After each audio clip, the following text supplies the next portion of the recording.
29절 두 절 말씀을 찾아서 같이 읽겠습니다.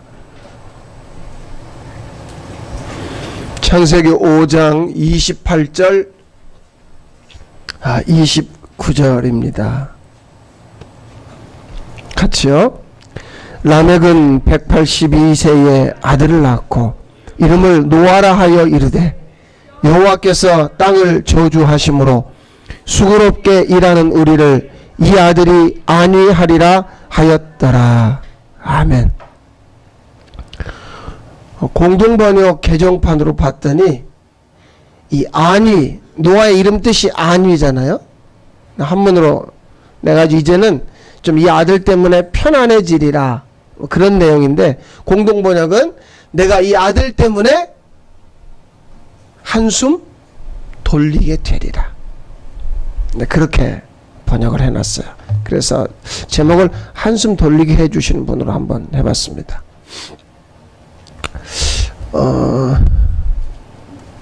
뭐든지 직접 해버리면 우리가 좀 속이 편안하겠죠. 비행기도 말이에요. 멀리 이렇게 나갈 때 직항을 타면 좀 편안해요. 그런데 제가 어느 날 경유하는 비행기를 탔어요. 처음이었어요. 뭐 외국에 이제 좀 많이 다닌 편이지만 미국 다닐 때도 뭐 서부, 중부, 동부도 한 번도 경유해 본 적이 없거든요. 근데 이 경유가 재밌는 게 우리나라에서 미국 갈 때요. 그러니까 일본에 갔다가 일본에서 이렇게 가는 경우들이 있어요. 그런데 놀라운 건 우리 뒤로 대만이나 홍콩에 갔다가 거기서 가는 경우들이 더 많아요. 근데 왜 그렇게 하느냐? 그게 더 싸요. 희한하게 이게 경유가 제가 짧게는 한 3시간에 2시간 해봤거든요. 길게는요 9시간도. 그러니까 그 공항에서 다음 비행기를 탈 때까지 9시간 기다리는 거예요. 근데 그 시간이면 거기를 가.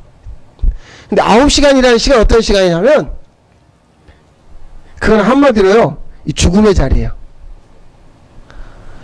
다 해봤어요. 뭐 거기서 우리 팀들이 모여서 예배도 드려보고 말씀 기도도 해보고 뭐 찬양도 해보고 동네 돌아다녀보고 아니면 무슨 뭐 밥도 먹어보고 다 해봤는데, 그랬는데 5시간 가고 6시간 가고 아직도 2시간 남은 거예요. 이건 그때는 야 이게 진짜 아주 죽겠구나. 이게 경유는 이게 못할 짓이구나. 근데 한 번 경유하고 2번 경유하고 계속 이제 그거를 여러 번 해보니까 노하우가 생기더만요. 아, 요번에는 경유가 몇 시간짜리인가. 그래서 봤더니 서양 애들은 아예 뭘 모포 같은 걸 깔아놓고 거기서 자더라고. 아예 자. 하나님이 우리를 이 세상에 보냈으면 한 뭐 예수님처럼 한 33년만 30년만 살다가 그냥 휙 하고 데려가 버리면 우리가 이 꼴 저 꼴 안 보죠. 그렇지 않아요? 우리가 살면서 너무 많은 걸 지금 경유를 하는 거예요. 근데 이제 어떻게 생각하냐면 그거 내가 꼭 경험하지 않아도 될 것들에 대해서. 그래 마음이 무거운 거죠. 그냥 휙 가버리면 되는데, 민수기 21장에 보면 이스라엘이 왜 마음이 상한 줄 아세요? 길 때문에. 휙 가는 게 아니라 계속 돌아가는 거죠. 그리고 포장길이 아니라 비포장길, 어디 산중으로 가는 거예요. 그러니까 마음이 어려운 거죠. 경유라는 건 그런 거예요. 근데 이제 우리가 교회를 다니잖아요. 이 예수 믿다 보니까 특히 요즘에 뭐 복음 뭐 십자가 듣다 보니까 어떤 마음이 생기냐면, 그러면 요거 내가 요렇게 한 다음에 혹시 내가 이 과정을 겪고 나면 뭔가 얻을 게 있지 않을까? 변형된 기대감. 변형된 기대감. 고진감래. 예? 나 이렇게 쓰디쓴 인생을 살다 보면 결국엔 달고 오묘한 결과를 얻을 거야. 변형된 기대감. 아래 것이죠. 아래 것이라는 건 우리가 거듭남을 이야기할 때 거듭남은 어디로부터 나는 거예요? 위로부터. 그러니까 위의 것에 대해서 하나님이 사실은 우리를 눈멀게 했어요. 그걸 못 보게. 그걸 감춰둔 거거든요. 근데 뭐에 대해서 눈뜨게 했냐면 아래 것만. 근데 이 아래 것에 대해서 베드로가 뭐라고 해요? 썩는 것이다. 위의 것은 썩지 않을 영원한 것이다. 그런데 우리로서는요, 이 변형된 기대감을 가진 사람으로서는 교회를 평생을 다녀도 그 위의 것에 대해서 눈뜰 수 있는 어떤 능력도 없어요. 변형된 기대감을 다시 말씀드립니다. 마음속에 내가 교회를 이렇게 오래 다니다 보면 하나님 나한테 복 주시지 않겠나? 이거 변형된 기대감이에요. 너무 좀 심한 얘기인가요? 여러분의 기대감을 싹둑 잘라버리는? 더 잘라볼게요. 우리 그런 노래 있죠. 비둘기처럼 다정한. 그런 가정 없어요. 그런 결혼 생활 없습니다. 그런 걸 막 꿈꾸죠. 우리는 그런 노래를 부르면서. 그래서 막 다정하게 뭐 그 옛날 노래 영감 왜 불러 뒤뜰에 뭐 이렇게 하면서 그냥 난 당신이 너무 좋아 이런 거 없어요. 그렇게 가정생활이 그래요. 막 둘이 밥 먹으면서 입에다 넣어주고 고기 잘라서 어머 자기야 그렇게 사세요?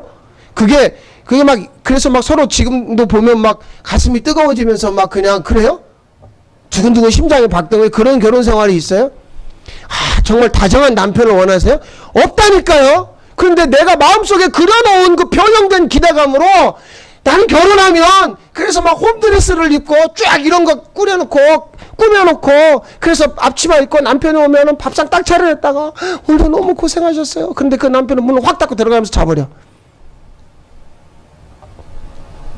그때부터 막 상처를 받다가 한 20-30년 지난 다음에 어느 날 그걸 끄집어내요. 신혼 때 당신이 그래서 내가 그랬다. 변형된 기대감. 그게 어디까지서 왔냐면 아래 거에서 왔거든요. 그런 기대감을 나도 모르게 갖는 거예요. 그게 사람들 마음속에 대물림으로 해서 이어져요. 할머니, 엄마, 나 쭉 이어져가지고 너는 아빠 같은 남자 만나면 안 돼? 이런 남자를 만나야 돼? 무슨 말도 안 되는 그런 거 없어요. 그런 남자 없어요. 그래가지고 어디에 대해서 대리만족을 어디 가서 대리만족을 하죠? 누구에게서?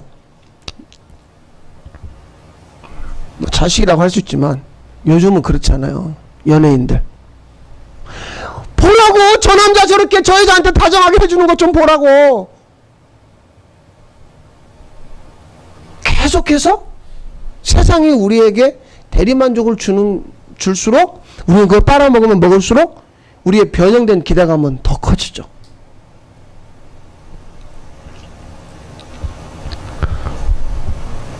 그래서 계속 우리가 이 경유하는 과정에서 어떤 생각을 하냐면 내가 뭘 얻을까에 대한 이런 생각을 계속 하는 거죠.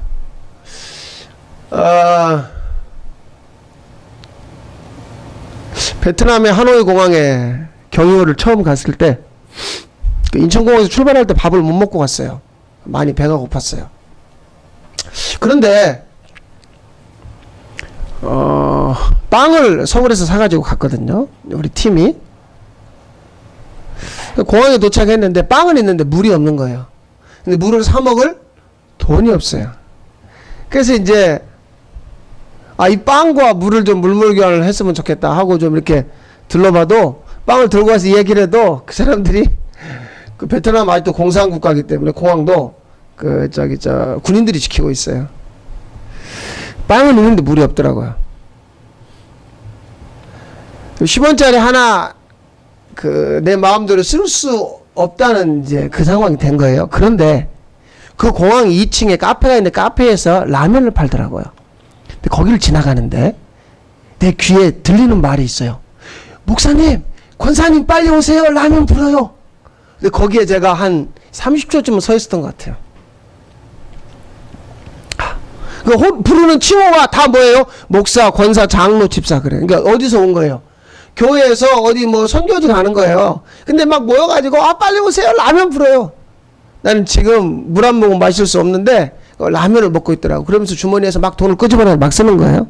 사실은 그 전에 중국의 심양공항이라든지 뭐 여기저기 다니면서 우리가 몽골에 가서라든지 교회에서 가가지고 우리 그렇게 했거든요.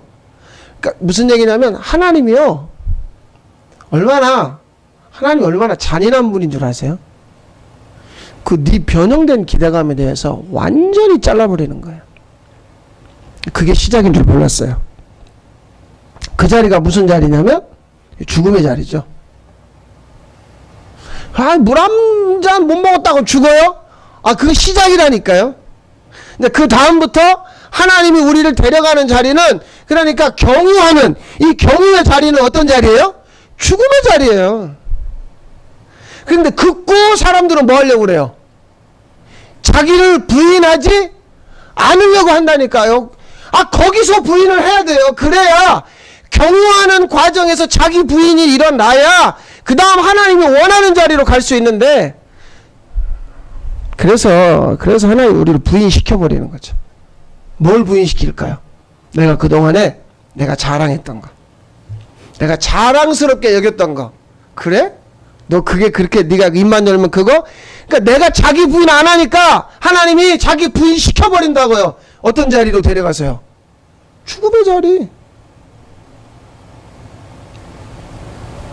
믿음의 조상, 성경에 있는 인물들을 닮으려고 애쓰지 마세요. 우리는 아브라함이면 지금까지 인류 역사 중에 아브라함은 몇 명이었어요? 한 명. 자꾸 아브라함 닮으려고 하지 말고 그냥 그 사람은 그랬다. 그런데 아브라함부터 믿음의 역사가 시작되는 아브라함부터, 물론 이제 오늘 노아 이야기도 하겠지만 아브라함부터 쭉 봐보세요. 한 명도 예외 없이 하나님이 데려간 자리가 무슨 자리예요? 죽음의 자리예요. 그런데 그 죽음의 자리에서 하나님 뭘 원하는 줄 아세요? 너의 전부. 그럼 전부가 뭐예요? 전부를 죽여버리면서 자기를 부인하는 거죠. 아브라함에게 전부는 뭐였죠? 이삭이라는 아들. 100세에 얻은 그 아들 내놔. 단순히 내놓으라는 게 아니라 목을 잘라서 피를 받아서 뿌리고 싹 걷어내고 정리하고 발라내고. 그냥 성경으로 보니까 아브라함 이삭을 바쳤대요. 여호와 이레 할렐루야. 그래가지고 무슨 미장원 이름이 여호와 이레고 무슨 회사, 말도 안 되는 그런, 아니에요. 그런 얘기가 아니에요. 죽음의 자리로 나를 부르신 하나님이 단순하게 손가락 하나 베는 정도가 아니라 네 전부를 내놓으라니까. 그럼 이삭이요? 아들이 둘이었죠. 에서와 야곱. 그런데 성경에 보면 이삭이 누구를 사랑했어요? 에서의 큰아들. 그런데 큰아들을, 결국엔 큰아들을 이삭이 뭐 했어요? 저주했어요. 내가 원하지 않는 작은 아들을 축복할 수밖에 없고 내가 원하는 아들을 저주할 수밖에 없는 무슨 자리예요? 죽음의 자리죠. 야곱을 보세요. 너무너무나 사랑하는 아들 요셉에게 어떤 옷을 지어 입혔어요? 채색 옷. 온갖 화려한 비단으로, 요즘으로 이야기하면 굉장한 메이커로, 국내 메이커 말고 외국 메이커로. 그런데 그 하나님 그 아들을 어떤 자리로 데려가요? 죽음의 자리로 데려가 버려요.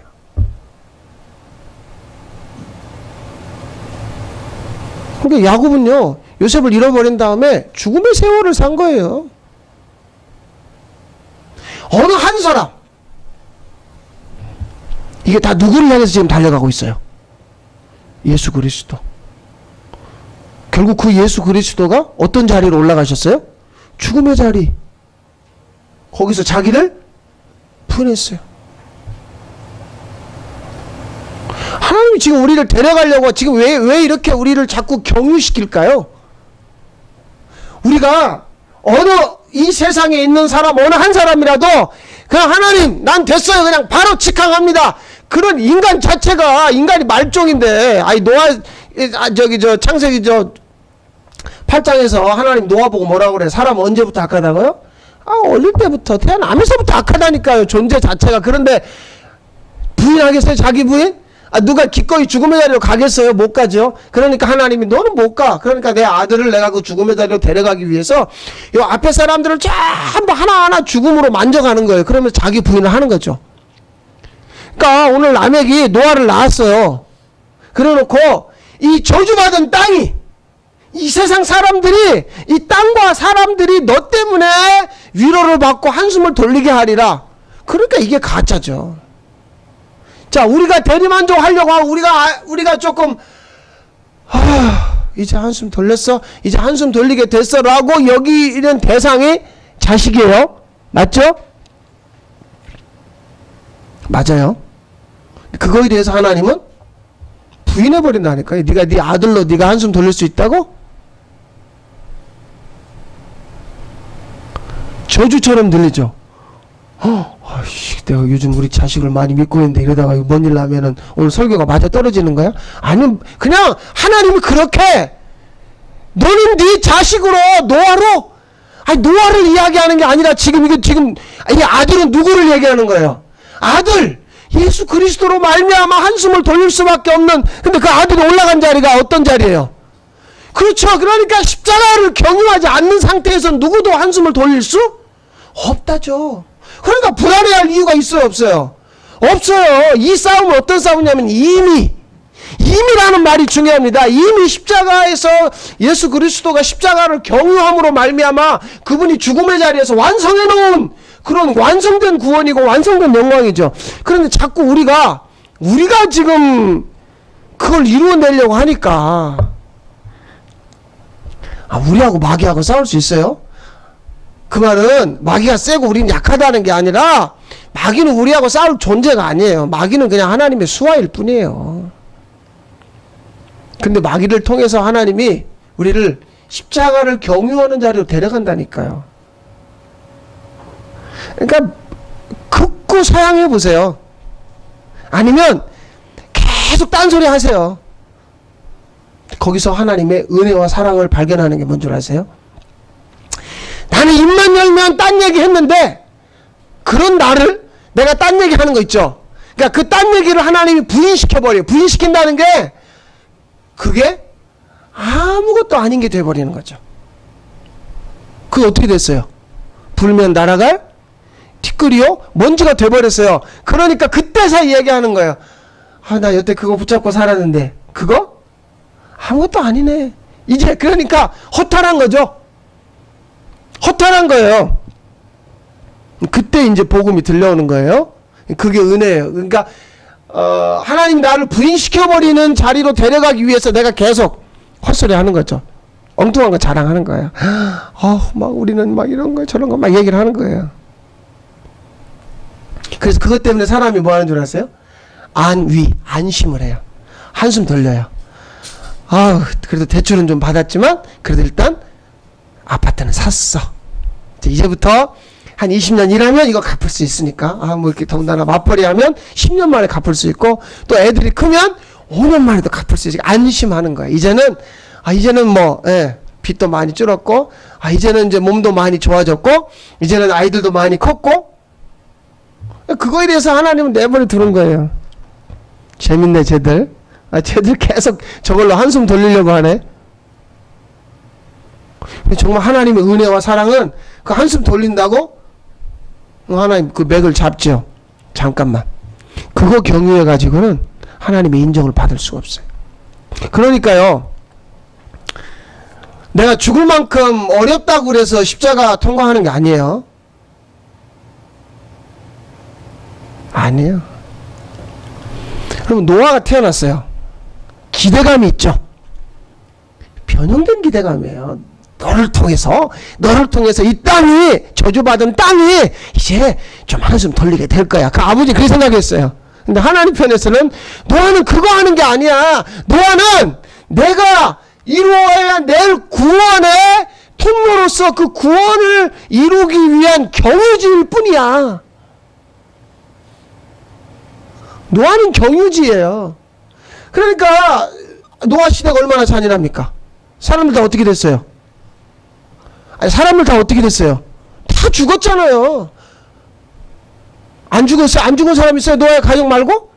다 죽었어요. 이게 얼마나 잔인한 얘기예요. 그런데 이 십자가를 경유하지 않으면, 죽음의 자리에 나아가지 않으면 하나님의 인정은 없어요. 그러니까 아브라함이 그 아들 이삭을 제단에 올려들어서 칼로 진짜로 잡으려고 뭐 죽든지 말든지 내 소원 아니고 살리든지 말든지 그것도 내 소원 아니고 하여튼 하나님이 원하니까 내가 너를 하겠다고 했을 때에 그 십자가를 죽음을 경유하니까 하나님이 급해진 거죠. 잠깐만. 십자가를 이 죽음의 자리에 나아가서 자기를 부인하는 자만 하나님이 받아낸다니까요. 하나님이 급해진 거죠. 아들이 밤새 기도했어요. 아버지, 이 잔을 좀 옮겨주시면 안 될까요? 하나님이 대답을 안 하는 게 아니라 하나님이 급해졌어요. 결국 그 아들이 십자가에서 피 흘림으로 죽었죠. 이제 드디어 하나님이 본격적으로 일하실 수 있는 근거, 발판이 만들어졌잖아요. 하나님이 급해졌어요, 이제. 그래서 이 십자가를 통과하는 사람들을 받아내실 수 있는 근거가 만들어졌다고요. 그런데 그 출발점이, 오늘 출발점이 보면 노아가 아무것도 아니라는 게 아니라 그 노아를 통하여 방주, 구원을 이루어내실 수 있는 근거를 하나님이 시작했단 말이죠. 우리가 가지고 있는 어떤 것으로도 한숨을 돌릴 수가 없어요. 다시 말씀드립니다. 비둘기처럼 다정한 그거 없어요. 그 변형된 기대감이에요. 우리의 기대감은 뭘까요? 십자가의 주님이죠. 만약에요, 여러분들이 이렇게 막 풍선 부풀어 올랐어요. 이제 다 됐어요. 근데 갑자기 뻥 터졌어요. 그러면 주님이 이거는 나를 이 자리, 죽음의 자리에 데려가서 내가 그렇게 이제 그 가장들이 그런 거 하잖아요. 안심시키잖아요. 걱정하지 마, 잘 될 거야. 하여튼 이번에 됐어. 그거 돼버리면 십자가 아니에요. 그래 계속 우리는 어떤 기대감으로 살 수밖에 없어요? 변형된 기대감으로 살 수밖에 없어요. 오늘도 그걸 꿈꾸는 거예요. 예배 한번 예배의 성공이 인생의 성공이다. 이런 대사기극에 놀아나지 마세요. 무슨 예배의 성공이 인생의 성공이 어디 있어요? 그럼 우리가 그동안 드린 예배가 얼만데, 그 예배 때 막 울고 막 땀나고 막 뜨거워지고 방언하고 무슨 막 예배 때 막 춤추고 예배 때 찬양하고 그런 게 한두 번이에요, 지금까지. 그래서 한숨 돌리셨어요? 순간적으로는 그때는 이제는 뭔가 될 것 같아. 이제는 정말 이루어질 것 같아. 그 십자가를 경유하지 않은 기대감에 대해서 하나님 터뜨리시는, 다시 말씀드립니다. 십자가를 경유해야만 하나님이 인정을 해요. 십자가를 경유한 자에 대해서. 그런데 나 스스로 그 자리에 나갈 수 없어요. 없으니까 결국 하나님 이스라엘 어디로 데려가요? 광야로 데려가요. 거기서 경유시키는 거죠. 십자가를 경유시키는 거예요. 십자가를 통과하게 하는 거예요. 그래서 그 경유한 자만 하나님 인정하고 받아주는 거예요. 그때 비로소 한숨 돌리게 되는 거예요. 자, 그러면 이 숨은 뭘까요? 자, 창세기 2장 7절로 가겠습니다. 이 숨은 뭘까요? 우리가 온전히 쉬어야 될 이 십자가를 경유했을 때만이 이 숨이 쉬어지는 거예요. 2장 7절 한번 읽어보십시다. 창세기 2장 7절. 여호와 하나님이 땅의 흙으로 사람을 지으시고 생기를 그 코에 불어 넣으시니 사람이 생명이 된지라. 하나님의 살아있는 기운, 하나님의 영을 우리 안에 불어 넣으시니 비로소 사람이 생물, 비로소 사람이 숨을 쉬는 거예요. 자, 요한복음 20장 22절로 가십시다. 요한복음 20장 22절. 20장 22절. 부활하신 다음에 주님이 비로소 제자들에게 이제야 말씀하십니다. 아무도 못 믿으니까, 그래 나 부활하는 거 못 믿니? 자, 봐라. 손과 옆구리를 봐라. 제자들이 보고 믿어요. 아멘, 감사합니다. 부활하셨네요. 22절 읽습니다. 이 말씀을 하시고 그들을 향하여 숨을 내쉬며 이르시되, 뭘 받으라? 그러니까 창세기에서도 요한복음에서도 우리가 비로소 한숨 돌릴 수 있는 근거는 십자가를 경유한 다음에 비로소 하나님의 숨이 들어오는 거예요. 뭐예요? 성령. 연예인, 자식, 위의 것이 아니라 아래 것으로 내가 숨을 이젠 됐어, 이젠 살았어가 아니라 그 성령이 내 안에 들어오시고 임하여야만이 비로소 내가 한숨 쉰다니까요. 이 숨을 쉬게 하기 위해서 우리는 십자가를 경유하게 하는 거죠. 비로소 그래서 한숨은 아들로 인하여서만 한숨을 쉬게 되는 거예요. 한숨 돌리게 해주시는 그 아들의 은혜가 여러분 가운데 있으시길 바랍니다. 기도하겠습니다. 우리 같이 기도하십시다. 하나님, 지금의 삶에 대해서